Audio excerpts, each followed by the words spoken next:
ఇక్కడ మా కవితక్క, మా కల్వకుంట్ల కవితక్క నాయకత్వం వర్ధిల్లాలనుకుంటూ మా గన్మెన్లు ఎంత నిలువరించినా వినకుండా మా గన్మెన్ల పైన దాడి చేసి, అలాగే ఇక్కడ ఒక గన్మెన్ నాకు లోపల రక్షణగా ఉంటే లోపటికి వచ్చినటువంటి సుజీత్ రావు, కల్వకుంట్ల కవిత బంధువు సుజీత్ రావు అనేటువంటి వ్యక్తి లోపలికి వచ్చి మా గన్మెన్ దగ్గర గన్ లాక్కొని నా పైన ఫైర్ చేయడానికి ప్రయత్నించాడు. వెంటనే అప్రమత్తమైనటువంటి మా గన్మెన్ గాల్లో కాల్పులు జరపడం జరిగింది. దీంతో భయపడ్డటువంటి వాళ్ళు, అలాగే నాకు రక్షణగా ఉన్నటువంటి మరొక గన్మెన్ శ్రీనివాస్ బయట ఉన్నాడు. శ్రీనివాస్ పైన దాడి చేసి ఆయన పిస్టల్ లాక్కోవడానికి ప్రయత్నం చేసిరు. అనేక రకాల దాడులు చేసి విధ్వంసం చేసినారు. ఈ దానికి కరెక్ట్గా ఉదయం 9 గంటలకు బీసీల రాజకీయ పార్టీ రాబోతుందనేటువంటి అంశాన్ని మేము ప్రకటించడం, గంటన్నర తర్వాత ఈ కార్యాలయం పైన మా పైన హత్యాయత్నం జరగడం, కల్వకుంట్ల కవిత ప్రేరేపించి ఇక్కడికి తోలిచ్చి హత్యా ప్రయత్నానికి పాల్పడింది.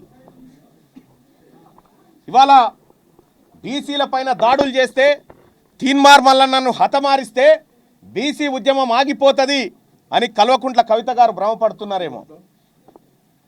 కానీ ఇవాళ నా ఆఫీస్ మొత్తం రక్తపు మరకలతో నిండిపోయింది. ఈ రక్తపు మరకల సాక్షిగా చెప్తా ఉన్నాం, తెలంగాణ రాష్ట్రంలో బీసీలము బరాబర్ రాజకీయం చేయబోతా ఉన్నాం, రాజకీయ పార్టీగా ముందుకు రాబోతా ఉన్నాం. ఈ హత్యా ప్రయత్నాలకు తెలంగాణ ఉద్యమంలో మీ నాయన 1200 మందిని చంపిండు. ఆ తర్వాత నేరెల ఘటనలో అనేక మంది మీ అన్న చంపిండు, లారీలతో దొక్కించి చంపిండు. ఇవాళ బీసీ ఉద్యమాన్ని అనసడానికి మీరు చేస్తున్నటువంటి కుట్ర ఏదైతే ఉందో దీన్ని సమాజం అంతా గమనిస్తుంది. గతంలో కూడా కేటీ రామారావు అనుచరులు కూడా గతంలో అనేక సార్లు దాడులు చేసినారు. దాడులు చేసి విధ్వంసం సృష్టించినారు. దాదాపుగా 60-70 సార్లు నా మీద కేసులు పెడితే ఏ ఒక్క రోజు కూడా తీన్మార్ మల్లన్న కానీ మా ఆఫీస్ సిబ్బంది కానీ ఎవరిపైన ఒక చేయి వేసిన పాపాన పోలేదు. మేమంత సామరస్యంతో ఉన్నాం. కానీ వాళ్ళ కల్వకుంట్ల కవిత గారు ఈ రకమైనటువంటి హత్యా ప్రయత్నాలకు కూడా స్కెచ్లు వేస్తారన్న విషయం ఇవాళనే అర్థమవుతా ఉంది. ఖచ్చితంగా తెలంగాణ రాష్ట్ర వ్యాప్తంగా బీసీలంతా ఎక్కడికక్కడ కల్వకుంట్ల కవిత దిష్టి బొమ్మలు నలగబెడతా ఉన్నారు.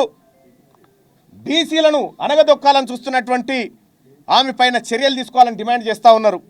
మేము కూడా ఖచ్చితంగా కార్యాచరణ చేస్తాం. ఈ దాడులతోటో, ఈ బెదిరింపులతోనో, ఈ హత్యాయత్నాలతోటో బీసీ ఉద్యమం ఆగిపోతుందని మీరు భ్రమపడితే నేను చెప్తా ఉన్నా, మీరు రాసి పెట్టుకోరి, రాబోయే 3 సంవత్సరాల్లో మిమ్మల్ని రాజకీయంగా పాతాళానికి తొక్కే బాధ్యత మాది. బీసీలము అణగారిన వర్గాలము ఈ రాష్ట్రంలో అధికారంలోకి రావడానికి మా ప్రయత్నంలో ఇసుమంతా కూడా తగ్గదు.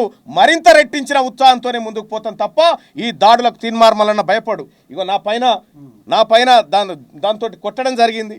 ఈ కొట్టినటువంటి నేను అడ్డుకోవడంతో మా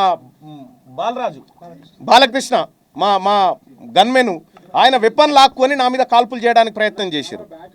ఈ రకంగా ఒక ఎమ్మెల్సీని నేను నా పైన హత్యాయత్నం చేసేటువంటి ప్రక్రియ కల్వకుంట్ల కవిత గారు, ఆయన కుటుంబం, ఆమె కుటుంబం అంతా ఈ కార్యక్రమానికి తెగబడిందంటే ఇక మీరా మేమా బీసీలమా తేల్చుకుంటాం.